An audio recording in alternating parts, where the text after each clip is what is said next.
मेरी आदत थी कि मैं हर जुमे कब्रिस्तान दुआ फातिहा के लिए जाया करता था। एक मर्तबा मैं कब्रिस्तान गया, दुआ मांगी, अभी दुआ मांग ही रहा था कि एक जोरदार धमाका हुआ। धमाका इतना खौफनाक था कि कुछ देर के लिए मेरा जिस्म साकित हो गया। जब कुछ संभला तो सोचा देखूं तो सही, ये धमाका कहाँ हुआ है। थोड़ी दूर गया, देखा कि एक कब्र फटी हुई थी और उससे खौफनाक मेरी एक आदत थी कि हर जुम्मे के दिन मैं कब्रिस्तान जरूर जाया करता था। ये मेरे वालिद साहब की नसीहत थी कि चाहे तुम हफ्ते में एक बार न सही, लेकिन महीने में एक बार जरूर कब्रिस्तान का चक्कर लगाया करो, क्योंकि कभी कभी ऐसा होता है कि बारिशें या फिर दूसरे किसी मसले की वजह से कब्रें बैठ जाती हैं, या फिर उनमें किसी भी वजह से सुराख हो जाता है, जिस वजह से मुर्दे को तकलीफ होती है। और हम लोग सदा के मतलब परस्त और अपने कामों में मसरूफ रहने वाले इंसान, हमें भला उस तकलीफ का अंदाजा क्यों हो। दुनिया में रहते हुए हर इंसान ये सोचता है कि शायद वो सारी जिंदगी ऐसे ही रहेगा। उसे इस बात का अंदाजा भी है कि एक दिन उस जमीन पर अकड़ कर चलने वाले इंसान ने जमीन के अंदर दफन होना है। मेरे वालिद साहब बहुत मसरूफ रहा करते थे। वो साल में कोई एक या दो दफा कब्रिस्तान जाया करते थे। एक बार ऐसा हुआ कि वो बहुत सालों बाद कब्रिस्तान गए तो वहां उनको अपने बाप और दादा अब्बू की कब्रें ही नहीं मिल रही थी। उनको बड़ा दुख हुआ और तब से लेकर जब तक वो जिंदा रहे, वो हर हफ्ते कब्रिस्तान का चक्कर लगाया करते थे। गोरगन की मदद से उन्हें वो कब्रें तलाश तो कर ली, लेकिन उन्हें इस बात का हमेशा से अफसोस रहा था कि मैं कैसा बेटा हूं जो बाप के मरने के बाद उससे गाफिल हो रहा हूं। इसलिए उन्होंने मेरी शुरू से ही आदत बना दी कि हर हफ्ते लाजमी कब्रिस्तान जाना है। मस्जिद से चंद कदम दूर ही कब्रिस्तान था। कब्रिस्तान बहुत बड़ा था और शहर के दरमियान में वाक़या था। मैं हर जुम्मा नमाज अपने मोहल्ले की मस्जिद में अदा करता और नमाज पढ़ते ही मैं कब्रिस्तान की तरफ चला जाता था और फिर असर तक वहीं मौजूद रहता। फिर असर की नमाज मस्जिद में अदा करने के बाद घर लौट आया करता था। जिंदगी अपनी रवानी से चल रही थी। हर चीज में एतदाल कायम था।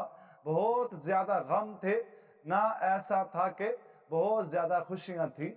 एक आम सी जिंदगी जिसकी किसी ने भी ख्वाहिश की होगी। कभी नमाज पढ़ ली तो कभी छोड़ दी। एक दरमियाने तबके का मुसलमान जो कभी माशी मसाइल में घरा हुआ है तो कभी उसको मुस्तकबिल की फिक्रें सताए हुए हैं। मैं भी ऐसा ही था, कभी नमाज पढ़ ली और कभी छोड़ दी। अक्सर मुझे इस बात की परेशानी रहती थी कि हम अगर ऐसे हैं तो हमारी आने वाली नस्लें कैसी होंगी, उनका सलूक हमारी कब्रों के साथ क्या होगा। दिल में अजीब से हौल उठते रहते थे। जब भी मैं कब्रिस्तान जाता था तो मैं वहां जाके यही सोचता रहता था कि क्या हमारे बच्चे भी हमारी कब्रों पे इस तरह आया करेंगे जैसे हम चाहते ही हैं, या फिर वो मसरूफियात का बहाना बनाकर किसी गोरगन को पैसे दे दिया करेंगे ताकि वो हमारी कब्रें साफ कर दिया करे। लेकिन आजकल के दौर में किसी को परवाह ही क्यों है। दूसरों की कोई गोरगन हमारी कब्रों की हिफाजत कैसे कर सकता है। वो तो ऊपर ऊपर से बस अपना फर्ज पूरा करता है और पैसे हथियार लेता है। यहाँ सबको पैसा कमाने की फिक्र पड़ी है, कोई भी अपने अमाल पर तवज्जो नहीं देता। यही वजह है कि दिन ब दिन हम पिस्ती में घिर रहे हैं। आज भी मामूल के मुताबिक मैं जुम्मे के लिए तैयार हुआ। कब्रिस्तान जाना था और मेरी माँ इस बात से अच्छे तरीके से वाकिफ थी कि میں وہاں ضرور جاؤں گا۔ میری ماں نے پھولوں سے بھرا ایک شاپر میرے ہاتھ میں پکڑا دیا۔ میں نے چپ چاپ وہ شاپر لیا اور مسجد میں آ گیا۔ مسجد میں آ کر میں نے نماز ادا کی اور پھر مولوی صاحب کے پاس بیٹھ گیا جو کسی اہم مسئلے پر غور و فکر کر رہے تھے۔ تھوڑی دیر ان کے پاس بیٹھا ہی تھا جب میرے ایک دوست کی کال آنے لگی، کیونکہ میرے بچپن کے دوست عبداللہ کا ایکسیڈنٹ ہو گیا تھا اور ان لوگوں کو ابھی ارجنٹ میری ضرورت تھی۔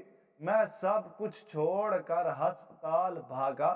وہاں جا کر دیکھا تو عبداللہ کی حالت بہت زیادہ نازک تھی۔ میں ڈر گیا۔ ایسا محسوس ہو رہا تھا جیسے آج میں اپنے دوست کو کھو دوں گا۔ میری آنکھوں سے آنسو رواں دواں تھے۔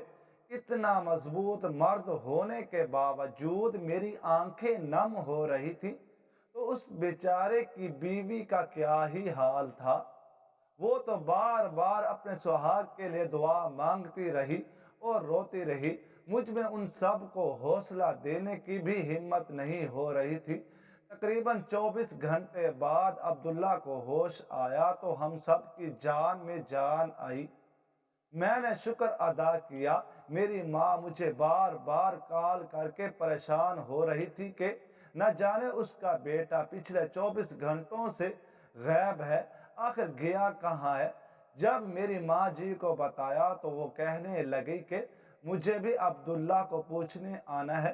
میں نے انہیں کہا کہ جلدی ہی اسے ہسپتال سے چھٹی ہو جائے گی، تو پھر آپ ان کے گھر چلے جانا۔ یہاں ہسپتال میں آنا ٹھیک بات نہیں ہے، یہاں بہت رش ہوتا ہے۔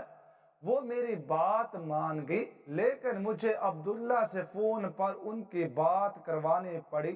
ہم دونوں میں آج تک میری ماں نے کوئی بھی فرق نہیں کیا تھا۔ میں اپنے والدین کا اکلوتا بیٹا تھا، لیکن میری ماں ہمیشہ یہی کہتی تھی کہ میرے تو 2 بیٹے ہیں، ایک عبداللہ اور دوسرا شہراز۔ ماں کی کال آنے پر مجھے یاد آیا میری ماں نے تو مجھے پھولوں سے بھرا ایک شاپر دیا تھا، کیونکہ آج میں اپنے باپ کی قبر پر جانے والا تھا۔ مجھے تو یہ بات ہی بھول چکی تھی، کیونکہ میں بہت عجلت میں وہاں سے نکلا تھا۔ مجھے یاد آیا کہ میں نے تو مسجد میں موجود قرآن مجید کی الماری کے سب سے آخری خانے میں وہ پھول رکھ دیے تھے، کیونکہ وہاں قرآن مجید موجود نہیں تھے، وہ بالکل خالی جگہ تھی۔ میں جلدی سے الٹے قدموں واپس مسجد کی طرف بھاگا۔ ہوش سنبھالتے پہلی بار یہ ہوا تھا کہ میں قبرستان نہیں گیا تھا، وہ بھی جمعے کے دن۔ اس بات کا مجھے اتنا افسوس تھا کہ میں دل بداشتہ ہو جا رہا تھا۔ سمجھ نہیں آ رہی تھی کہ کیا ہوا ہے اور کیا ہونے جا رہا ہے۔ بس میں جلدی سے ہسپتال سے نکلا۔ 1-2 بار تو جلد بازی میں سڑک پر ایکسیڈنٹ ہوتے ہوتے بچ گیا۔ مجھے لگتا تھا کہ اس وقت میں ہوش و حواس میں بالکل بھی نہیں تھا، بلکہ میرا دماغ جیسے سو چکا تھا۔ تھکن ذہن پر سوار تھی۔ میں نے ہر چیز کو نظر انداز کیا، جلدی سے مسجد کے صحن میں سائیکل موٹر کھڑی کی اور پھر اندر جا کر وہ پھول تلاش کرنے لگا۔ مجھے پتہ بھی تھا کہ میں نے وہ پھول بہت سنبھال کے رکھے ہیں، جہاں رکھے تھے وہیں پڑے ہوں گے، لیکن پھر بھی دل عجیب سا بے چین ہو رہا تھا۔ اس وقت مجھے مسجد میں دیکھ کر مولوی صاحب میری طرف بڑھے اور پوچھنے لگے کہ میاں سب خیریت تو ہے؟ اتنی عجلت میں اس دن گئے اور پھر ابھی بھی اتنی جلدی میں ہو، سب خیر تو ہے نا؟ میں نے انہیں عبداللہ کا بتایا تو وہ افسوس کرنے لگے اور کہنے لگے کہ میں ابھی اس کی عیادت کو جاتا ہوں، لیکن مجھے اس طرح الماری کھول کے کچھ ڈھونڈتے ہوئے پا کر مولوی صاحب میری طرف دیکھنے لگے تو میں نے انہیں بتایا کہ میں کل پھولوں والا ایک شاپر یہاں پر رکھ کر گیا تھا، مجھے قبرستان جانا تھا، اب وہ شاپر مجھے دکھائی نہیں دے رہا۔ مولوی صاحب کہنے لگے پریشان ہونے کی بات نہیں ہے، میں نے کل تمہارے ہاتھ میں وہ پھول دیکھے تھے تو پھر میں نے سمجھ لیا کہ یہ تم نے ہی رکھے ہیں۔ میں نے وہ پھولوں والا شاپر سنبھال کر اپنے گھر فریج میں رکھ دیا ہے، تم یہیں رکو، میں لڑکے کو بھیجتا ہوں، وہ لے آئے گا۔ میں نے سوچا اس طرح پھول خراب ہو جائیں گے، اس قابل نہیں رہیں گے کہ انہیں قبر پر نچھاور کیا جائے۔ مولوی صاحب کی بات سن کر میرے دل میں اطمینان دوڑ گیا۔ میں جلدی سے مسجد کے باہر نکلا تو مولوی صاحب کا چھوٹا لڑکا وہ پھول لیے میری طرف بڑھا۔ میں نے وہ پھول اٹھائے اور پھر قبرستان کی جانب چلا گیا۔ پہلی بار ایسا ہوا تھا کہ میں ہفتے کے دن قبرستان آیا تھا، اور وہ بھی رات کے اس وقت۔ پہلے بھی مولوی صاحب رات کے 9 بجے مجھے اس طرح مسجد آتا دیکھ کر حیران ہوئے تھے، کیونکہ اگر میں نماز جماعت کے ساتھ ادا نہیں کر پاتا تھا تو پھر گھر میں ہی پڑھ لیا کرتا تھا، لیکن اس طرح اکیلے میں نے مسجد میں کبھی نماز نہیں پڑھی۔ مجھے خالی مسجد سے خوف ہوتا تھا، نہ جانے کیوں، لیکن یہ بات حقیقت تھی کہ میں اکیلے مسجد تھا تو مجھے بہت عجیب وقت تھا، اپنے علاوہ بھی کسی کی موجودگی میں وہاں محسوس کیا کرتا تھا۔ اس بات کا ذکر میں نے کئی بار مولوی صاحب سے کیا تو وہ مسکرا کر رہ گئے اور اسے میرا وہم جانا۔ میں قبرستان آیا تو دل کی دھڑکن تیز ٹھنڈ میں بھی بڑھی ہوئی تھی، منہ پر بار بار پسینہ آ رہا تھا، دل کی دھڑکن نے ہر طرف شور برپا کیا ہوا تھا جو مجھے ہی خوف زدہ کر رہی تھی۔ میں جلدی سے وہ پھول لیے ابا جان کی قبر پر آیا اور پھر عجلت میں ایسے ہی پھول پھینک دیے اور پھر جانے لگا۔ جب کچھ عجیب سی آوازیں میرے کان تک رسائی حاصل کی، میں ڈر گیا۔ مجھے یاد تھا کہ اماں جان کہتی تھی کہ قبرستان میں اگر ایسی آوازیں سنو تو مڑ کر مت دیکھنا بلکہ چپ چاپ گھر آ جانا، لیکن نہ جانے کس احساس کے تحت میں نے ایک بار مڑ کر دیکھا۔ وہاں جو منظر مجھے دکھائی دیے، مجھے اپنی آنکھوں پر شک ہونے لگا کہ یہ میں کیا دیکھ رہا ہوں، لیکن وہاں سے جو آوازیں آ رہی تھی وہ میرے کان پھاڑنے کی صلاحیت رکھتی تھی۔ ڈر کے مارے میں رونے لگا۔ ایک 26 سالہ نوجوان مرد کی آنکھوں سے آنسو بہہ رہے تھے۔ یہ تو خدا ہی جانتا ہے کہ آخر وہ کس قسم کی آوازیں تھیں، شاید کہیں کوئی عذاب قبر میں مبتلا یا پھر کوئی اور بات، یا میں قبرستان میں اس وقت گیا تھا تو وہاں کے رہنے والوں کی یہ بات پسند نہیں آئی تھی تو وہ اس لیے اس کا بھرپور اظہار کر رہے تھے۔ خوف کے مارے میں چپل پہننا بھول گیا اور پھر بھاگتے ہوئے گھر آ گیا۔ جب میں گھر آیا تو کانپ رہا تھا۔ ماں نے چیک کیا تو 103 پر بخار تھا۔ وہ پریشان ہو گئی، محلے کی نکر پر بننے کلینک سے وہ ڈاکٹر کو بلا لائی۔ میری حالت غیر ہوتی جا رہی تھی۔ ڈاکٹر کے جاتے ہی میں نے اپنی ماں کو کہا کہ مولوی صاحب کو بلا دیجئے، مجھے ان سے کوئی بات کرنی ہے۔ یہ سن کر میری ماں رونے لگی۔ میں نے انہیں تسلی دی کہ میں ٹھیک ہوں، لیکن میں مولوی صاحب سے بات کرنا چاہتا ہوں۔ تب بھی مولوی صاحب بلا لیے گئے۔ مولوی صاحب نے آتے ہی مجھ سے کہا کہ بیٹا، میں نے تمہیں منع کیا تھا کہ رات کے اس پہر قبرستان مت جاؤ، لیکن تم چلے گئے۔ دیکھو اب تمہیں بخار ہو گیا ہے، خوف کے مارے میں تمہیں دم کر دیتا ہوں، تم ابھی ٹھیک ہو جاؤ گے۔ مولوی صاحب ساری رات میرے پاس بیٹھے دم کرتے رہے اور میں دھیرے دھیرے نیند کی وادیوں میں کھوتا گیا۔ صبح اٹھا تو بخار کا نام و نشان نہیں تھا، ایسا لگتا ہی نہیں تھا کہ میں بیمار ہوں۔ مولوی صاحب بھی گھر جا چکے تھے۔ میری ماں پیار سے میرے سر میں ہاتھ چلا رہی تھی۔ میں اٹھا تو ایک چھوٹی سی مسکان کے ساتھ میں نے اپنی ماں کو گلے لگایا اور پھر کپڑے چینج کر کے تیار ہونے لگا۔ میری ماں مجھے آفس جانے سے روکتی رہی لیکن میں نے انہیں منع کر دیا اور پھر آفس چلا گیا۔ ابھی فی الحال میرے ذہن پر اس واقعے کے کوئی آثار مرتب نہیں تھے، بلکہ میں وہ سب کچھ بھول چکا تھا۔ آفس آ کر میں کام میں مصروف ہو گیا۔ لنچ ٹائم میں میں اس واقعے کو سوچنے لگا۔ دل میں عجیب سے خوف نے جگہ بنا لی تھی۔ تھوڑی دیر میں خوف سے کانپنے لگا۔ میرا دوست حسیب میرے پاس آیا اور کہنے لگا، یہ تمہیں کیا ہو رہا ہے؟ شہراز تم ٹھیک تو ہو نا؟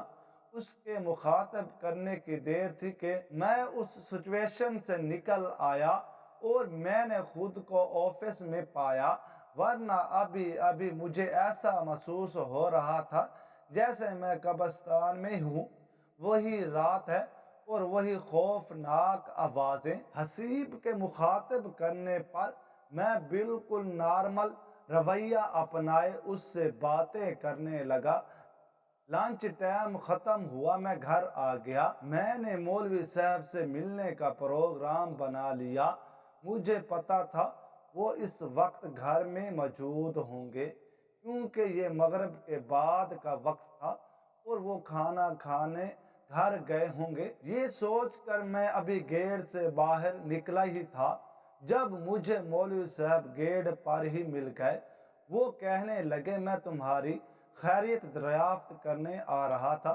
تبھی میں نے انہیں بتایا کہ مولوی صاحب بڑی لمبی عمر پائی ہے آپ نے، میں آپ کے پاس آ رہا تھا اور آپ مجھے گیٹ پر ہی مل گئے۔ ہم دونوں نے ایک دوسرے کو گلے لگایا اور پھر میں مولوی صاحب کے ساتھ بیٹھ کر بیٹھک میں باتیں کرتے رہا ہیں۔ تقریباً عشاء کی اذان سے پہلے تک ہم نے ہر موضوع پر بات کی تھی۔ مولوی صاحب یہ کہہ کر چلے گئے کہ اذان کا وقت ہو رہا ہے، میں چلتا ہوں، پھر نماز کے وقت ملاقات ہوگی۔ ان کی یہ بات سن کر میں نے احترام سے نظریں جھکائی اور ان کو گیٹ سے باہر چھوڑنے آیا۔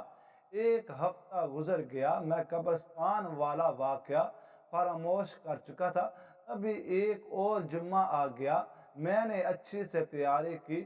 اس بار میں نے خوشبو کا استعمال نہیں کیا بلکہ نہا دھو کر کپڑے پہنے، آنکھوں میں سرما لگایا اور پھر جمعہ کی نماز ادا کرنے کے بعد میں مولوی صاحب کے پاس نہیں بیٹھا بلکہ قبرستان چلا گیا۔ میں قبرستان جا کر اپنے باپ کی قبر پر کھڑا فاتحہ پڑھ رہا تھا جب ایک زوردار دھماکے کی آواز آئی۔ میں ڈر گیا اور میں نے زور سے چیخ مار دی۔ جب اس دھماکے کی آواز تھمی تو میں نے اپنے ذہن کو پرسکون کیا اور خود کو آنکھیں کھول کر اس منظر کو دیکھنے کی کوشش کی۔ مجھے لگا شاید کہیں پاس میں کوئی بم وغیرہ پھٹا ہے، خدا خیر کرے۔ میں دعا مانگتے ہوئے پیچھے مڑا، دیکھا کچھ بھی نہیں تھا۔ میرا جسم بالکل ساکت ہو چکا تھا، میں ڈرا ہوا تھا۔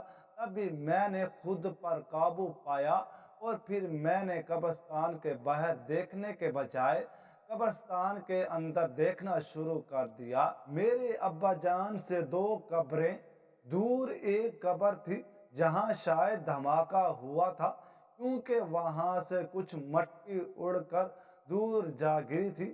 اتنا ٹھنڈا فرش تھا کہ وہاں پر پاؤں رکھنا محال ہو رہا تھا۔ میں آہستہ آہستہ قدم اٹھاتے ہوئے اس قبر کے پاس گیا۔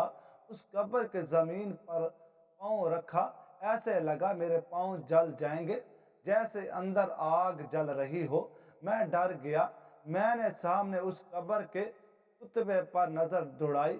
وہ قبر بہت عجیب حالت میں موجود تھی۔ ہر جگہ سے دراڑیں ہی دراڑیں دکھائی دے رہی تھی۔ میں نے بہت مشکلوں سے اس قبر پر نام پڑھا تو چودھری لیاقت لکھا ہوا تھا۔ میرے پاؤں جلنے لگے تھے۔ میں جلدی سے قبرستان سے تقریباً بھاگتے ہوئے باہر نکلا۔ अपनी चप्पल पहनने के बजाय मैंने हाथ में उठाई और फिर उजलत में वहां से निकलने लगा। मुझे ऐसा महसूस हुआ जैसे पीछे कोई मुझे बुला रहा है, लेकिन मैंने मुड़कर नहीं देखा और भागते हुए मस्जिद में आकर सांस ली।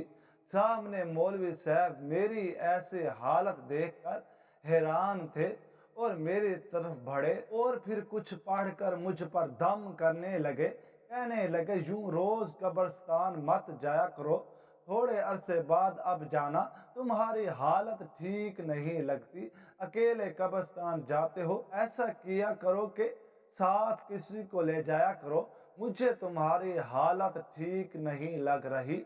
मौलवी साहब ये कहकर मुझे बाजू से पकड़कर मेरी घर की तरफ चलने लगे।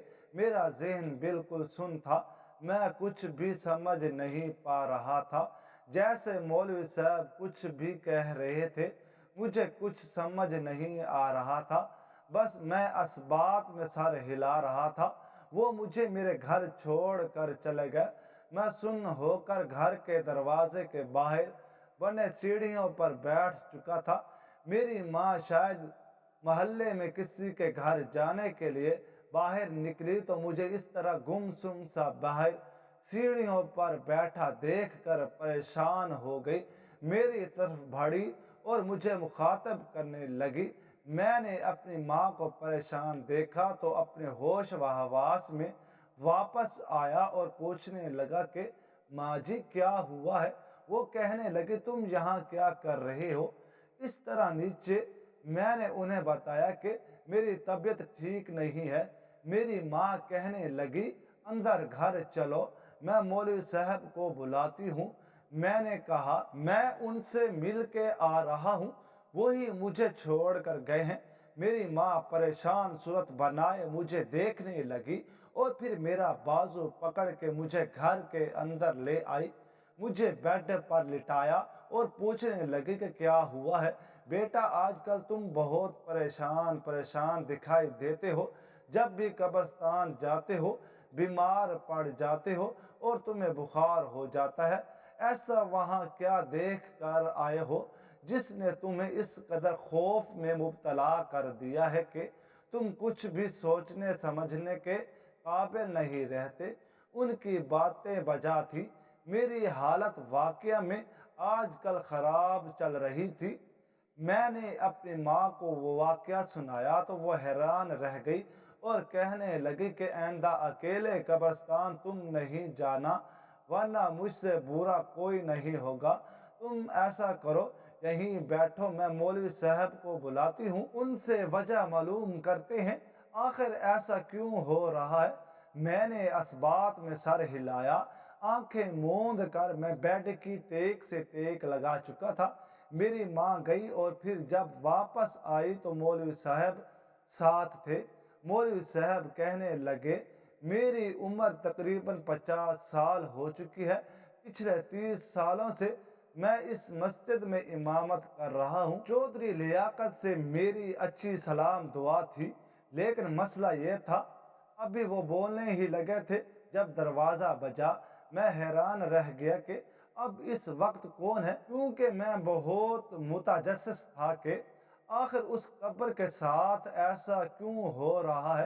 तभी अब्दुल्ला लाठी के सहारे चलता हुआ अंदर दाखिल हुआ और कहने लगा, मैं क्या सुन रहा हूँ, तुम्हारी तबीयत खराब है शराज, और तुमने मुझे बताया भी नहीं।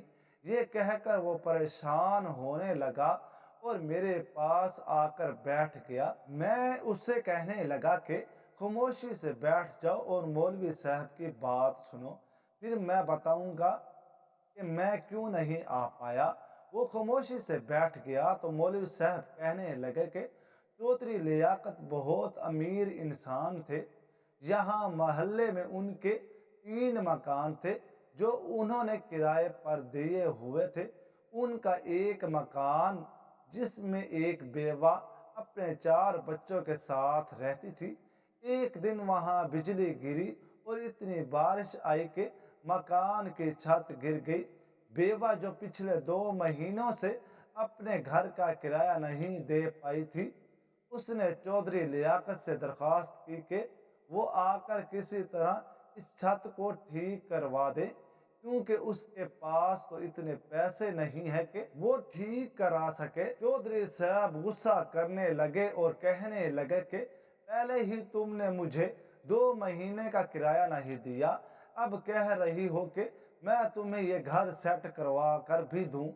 मैं कोई पागल हूँ क्या? मेरे पास इतने फजूल पैसे नहीं हैं कि वो औरत रोने लगी। चौधरी साहब कहने लगे कि तुम ऐसा करो, अपनी बड़ी बेटी की शादी मेरे बेटे से करवा दो, तो मैं ये घर भी तुम लोगों के नाम कर दूंगा और फिर तुम लोग सुकून से रह सकोगे।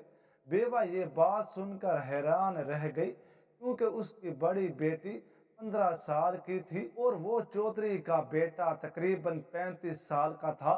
वो नफी में सर हिलाने लगी, क्योंकि चौधरी का वो बेटा पहले से शादीशुदा था और उसकी बीवी मर चुकी थी। कुछ लोग कहते थे कि चौधरी के बेटे ने उसका कत्ल किया है। खैर, 100 मुंह और 100 बातों वाला मामला था, इसलिए ये मामला दबते दबते इतना दब गया कि लोगों ने इस पर बात करना ही छोड़ दिया। न उस लड़के को इंसाफ मिला, न चौधरी के बेटे को सजा। तभी चौधरी मोहल्ले वालों को इकट्ठा करके ये इल्जाम लगाने लगा कि एक तो ये बेवा किराया नहीं देती, दूसरा ये किराया ना देने के बदले ये खुद को पेश करना चाहती है। ये एक बदकार औरत है। लोगों, तुमने इसे अपने मोहल्ले में पनाह दी हुई है। अगर ये मजीद रही तो इस औरत की सोहबत में तुम्हारी औरतें भी खराब हो जाएंगी। ये कहने की देर थी कि मोहल्ले वाले भी गुस्सा करने लगे। चौधरी के साथ मोहल्ले वाले मिल गए। वो उस औरत को गलत ठहराने लगे, फिर धक्के देकर उस औरत और उसके बच्चों को घर से निकालने लगे। उसका सामान उठा उठा के गली में फेंका गया। चौधरी ने अपने कुछ और आदमी भी बुलवा लिए थे, जो वो घर खाली करा रहे थे। बेवा रोती रही। वो चौधरी साहब के पांव पड़ने को भी तैयार हो गई थी, लेकिन चौधरी साहब नहीं माने और मुसलसल उन्हें घर से निकालने की धमकी देते रहे। वो बेचारी बेवा शदीद ठंड में अपने 4 बच्चों को लिए वहां से चली गई। चौधरी साहब ने उसके बेटे को बहुत मारा था, क्योंकि वो अपनी माँ के साथ हुई इस बेइज्जती को सह नहीं पा रहा था। जब उसने चौधरी साहब पर रद्द अमल ज़हर किया तो वो भी गुस्से हो गए और उस लड़के को बहुत मारा। बेवा ने अकलौते बेटे की ये हालत देखी तो झोली उठाकर चौधरी लियाकत को बद्दुआएं देने लगी कि दुनिया में तो तुम सुकून हासिल नहीं कर सकोगे, लेकिन देखना, तुम्हें कब्र में भी सुकून नसीब नहीं होगा, बल्कि वहां तो मेरी तरह तड़पोगे। तुम जल्दी मर जाओगे और फिर तुम्हारी कब्र में भी आग के शोले बुलंद होंगे, ऐसे ही जैसे तुम मेरे घर को आग लगा रहे हो। चौधरी ने उस औरत की बात को गौर से नहीं सुना और नजरअंदाज कर दिया। कुछ अरसा बाद चौधरी साहब मर गए। उनके तीनों मकान भी उनके बेटों ने आपस में बांट लिए। न जाने उस बेवा का क्या हाल हुआ होगा, ये तो किसी को नहीं पता, लेकिन इतना जरूर पता है कि तुम्हारे अलावा कई लोगों ने चौधरी लियाकत की कब्र से शोले निकलते देखे हैं। मुझे अच्छे से याद है, जब मैं उस कब्र के करीब गया था और उस कब्र में मौजूद सुराख से झांका था, तो वहां मुझे आग के शोले दिखाई दिए, जो इतनी दूर से भी मेरे मुंह को जिसला देने की इस्तात रखते थे। मैं वाकई में डर गया था और अब चौधरी साहब की हकीकत मालूम होने के बाद तो मुझे और ज्यादा डर लगने लगा था। मौलवी साहब बताने लगे कि वो बेवा चौधरी के छोटे भाई की बीवी थी, जो वफात पा चुका था। उसने अपनी पसंद से शादी की थी, जिसकी वजह से उसके वालिदैन ने जायदाद से आक कर दिया था। वालिदैन के मरते ही बड़ा भाई छोटे भाई को घर ले आया, लेकिन उसकी बीवी इस बात से रजामंद नहीं थी कि चौधरी लियाकत का छोटा भाई चौधरी मुबीन यहाँ रहे। इसलिए चौधरी साहब ने उसे यहाँ अपने एक मकान में रिहाइश दे दी थी, लेकिन पहले से ही उसके भाई के नाम कुछ जायदाद थी जो ये हर हाल में हासिल करना चाहता था, क्योंकि उसके कारोबार में वही ज़मीन मुफीद थी। वो चाहता था कि किसी तरह वो ज़मीन उसे मिल जाए। उसने बेवा भाभी को मजबूर किया, लेकिन वो जब उसका कहा नहीं मानी तो फिर उसने गलत हरबे से उसे इनकार को इकरार में बदलने की कोशिश की। जब नाकाम हुआ तो उसने उस बेवा पर घटिया इल्जाम लगा दिया। सच कहते हैं कि मजलूम की आह कभी भी रद नहीं चाहती, बल्कि वो अर्श को हिला देती है। ये कहकर मौलवी साहब कहने लगे, चौधरी साहब तो मर गए हैं, उस बेवा के बच्चे पढ़ लिख गए हैं, अब वो एक अच्छी जिंदगी गुजार रही हैं। लेकिन चौधरी साहब की ये हालत, मौलवी साहब ने बात अधूरी छोड़ दी और फिर खामोश हो गए और फिर कहने लगे, मैं चौधरी के घर वालों से राब्ता करूंगा और उन्हें कहूंगा कि चौधरी साहब के लिए कुरान मजीद के ख़त्म का एहतमाम करें या उनकी बख्शिश के लिए कुछ ऐसा करें जिसकी वजह से अज़ाब कब्र टल जाए। ये कहकर मौलवी साहब अपने बेटे के बुलाने पर वहाँ से चले गए। अब्दुल्ला और मैं हैरत से एक दूसरे को देख रहे थे। हमारे इर्द गिर्द बहुत सी ऐसी मिसालें मौजूद हैं जिनसे हम सबक हासिल कर सकते हैं, लेकिन हम अनजान बने रहते हैं। हमें लगता है कि सारी जिंदगी हम ऐसे ही रहेंगे, हमें कभी मरना नहीं है। हालांकि मौत बहुत बड़ी हकीकत है जिसका कुरान मजीद में भी जिक्र आया है। जो लोग दूसरों पर जुल्म करते हैं, एक दिन उनके साथ मकाफात अमल होता है और हिसाब बराबर हो जाता है, क्योंकि जब तक इंसान माफ़ न करे तो अल्लाह ताला भी माफ़ नहीं करते। और अगर इंसान अपना मामला अल्लाह पर छोड़ दे तो अल्लाह ताला उस जालिम इंसान को सख्त से सख्त सज़ा देते हैं। इसलिए तो अल्लाह ताला की सज़ा इंसानों की सज़ा से बहुत बड़ी है। हमारे यहाँ बहुत से ऐसे लोग हैं जिनको हमारी मदद की ज़रूरत है, लेकिन हम अपनी अना और खुद गर्जी की वजह से उनकी मदद करके सवाब हासिल नहीं करते, बल्कि फजूल चीज़ों पर वो पैसा खर्च कर देते हैं जिनका हमें कोई भी फ़ायदा नहीं होता।